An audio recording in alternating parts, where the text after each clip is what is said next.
नमस्कार मित्रांनो, आपलं पुन्हा एकदा आपला चॅनल काशी केशनमध्ये हार्दिक स्वागत। माहेश्वर या ठिकाणचं घाट आणि अहिल्यादेवींचा किल्ला यांचं आपण आज पाहिलं सकाळी। आणि आता आपण ओंकारेश्वरमध्ये आलो आहे। माहेश्वरपासून ओंकारेश्वर साधारणतः 65 किलोमीटर अंतरावर आहे।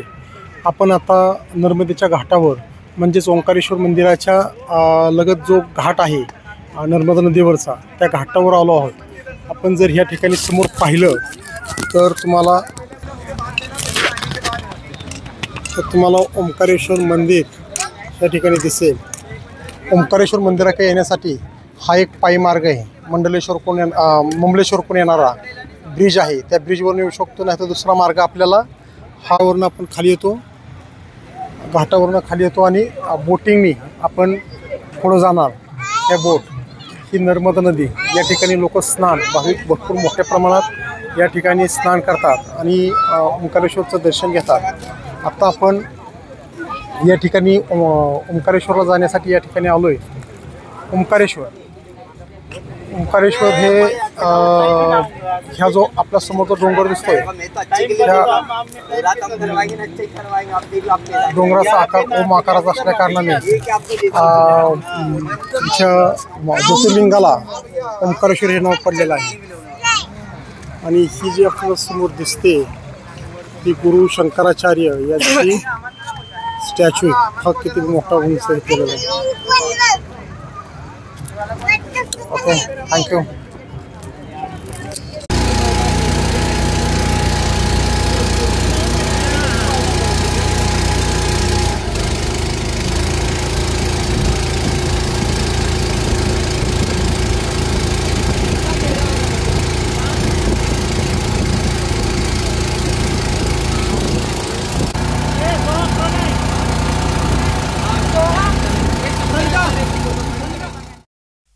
You say slow down. I don't like to move too fast. It drowns the truth with things that are not real, and I really want us to be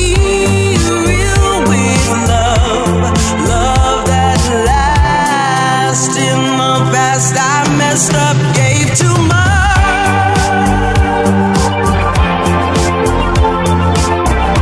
What is it with time?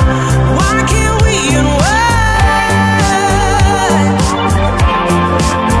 And all the hurt we deal with, I wanna leave my cares behind. And now the time has passed, I see why we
Narmada ji है, इस side से कावेरी नदी है, और जो Omkareshwar dam है Narmada ji dam, सामने power house है, power house के नीचे कावेरी डैम, यहाँ पे जल स्पर्श कर दीजिए आप, जल स्पर्श कर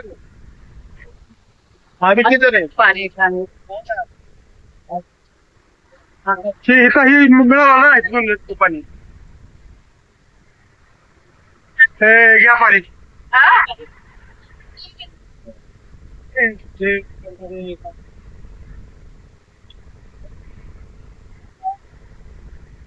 कावेरी नदी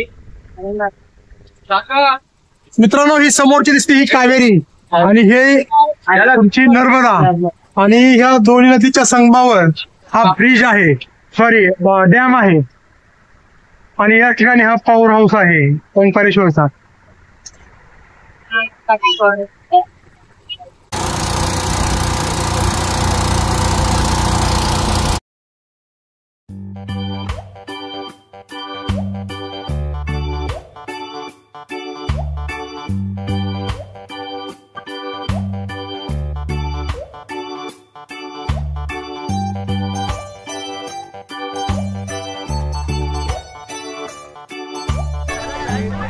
प्रतीक्षालय ज्या ठिकाणी आपण दर्शनाची लाईन लागते.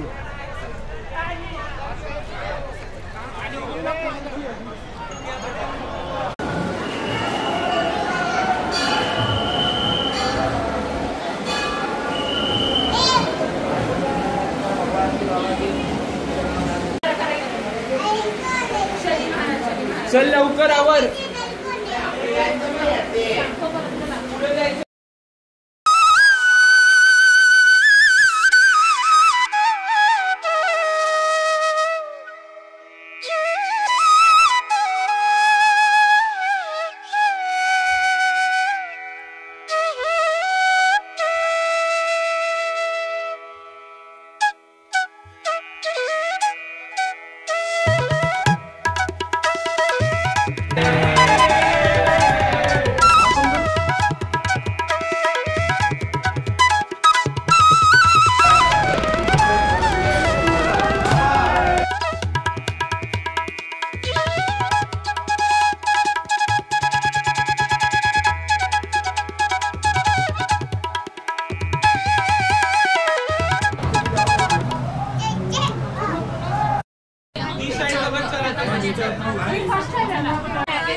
चलो यहाँ चला यहाँ लो ले जाओ. मंगल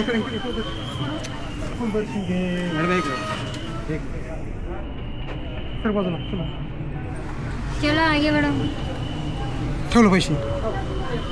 इसको बंद कर साथे कैमरा. ठीक आहे म्हणजे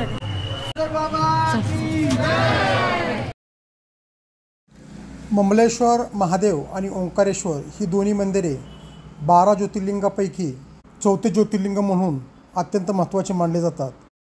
ओंकारेश्वर हे मध्य प्रदेशातील माळवा प्रदेशात नर्मदा नदीच्या काठावर मंदाता नावाच्या बेटावर वसलेले आहे.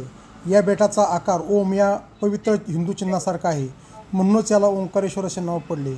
ओम हे सृष्टीच्या उत्पत्तीपूर्वीचा पवित्र ध्वनी मानला जातो. इक्ष्वाकू वंशातील राजा मंदाताने येथे नर्मदा किनाऱ्यावर पर्वतावर कठोर तपश्चर्या करून भगवान शिवाला प्रसन्न केले आणि त्यांना कायमस्वरूपी येथे निवास करण्याचे वरदान मागितले. त्यामुळे या तीर्थनगरीला ओंकार मंदाता या नावानेही ओळखले. भगवान शिव रात्री येथे येऊन विश्राम करतात अशी ही एक श्रद्धा आहे. त्यामुळे रात्री येथे शयन आरती करून त्यांच्यासाठी बिछाना लावला जातो.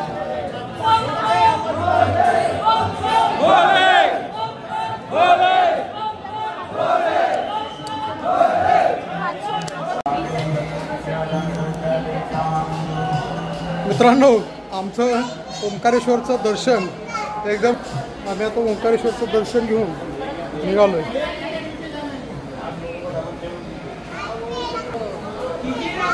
दीदी दीदी पप्पा इकडनं चला इकडनं.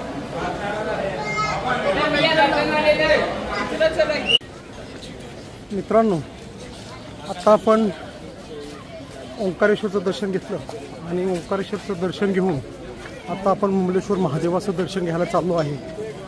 आपण जसं बोटनी गेलो तसंच आपण ओंकारेश्वरचं दर्शन घेतल्यानंतर ठिकाणी परत घाटावर ह्याने चालू आहे, बोटनी चालू आहे.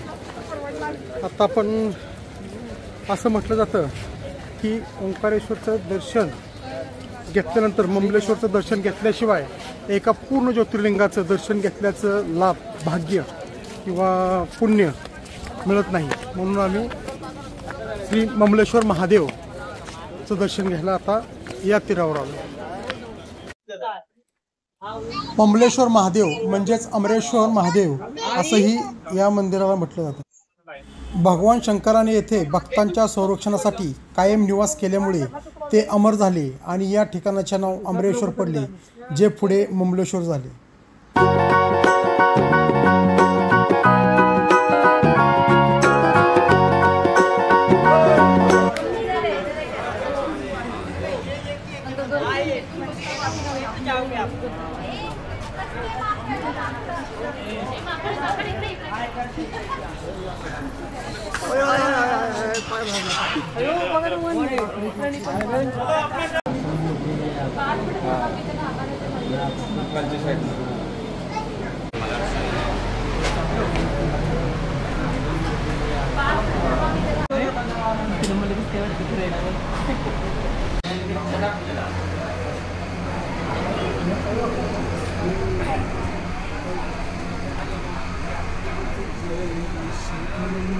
हर हर महादेव.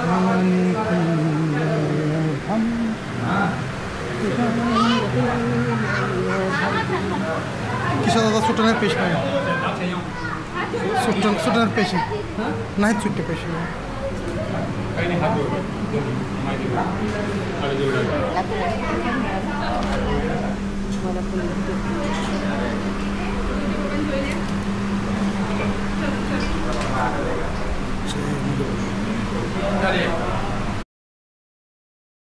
मित्रांनो, माझी पुणे ते ओंकारेश्वर, महाकाल, उज्जैन ते पुरी जगन्नाथ धाम ही यात्रा चालू आहे. या दरम्यानचा मी पहिला माझा व्हिडिओ महेश्वर या ठिकाणचा पाठवलेला आहे. या अगोदरचा व्हिडिओ आपण पाठवलेला आहे. हाही व्हिडिओ आपल्याला आवडल्यास माझ्या चॅनलला लाईक, शेअर आणि सबस्क्राईब करायला विसरू नका. थँक्यू.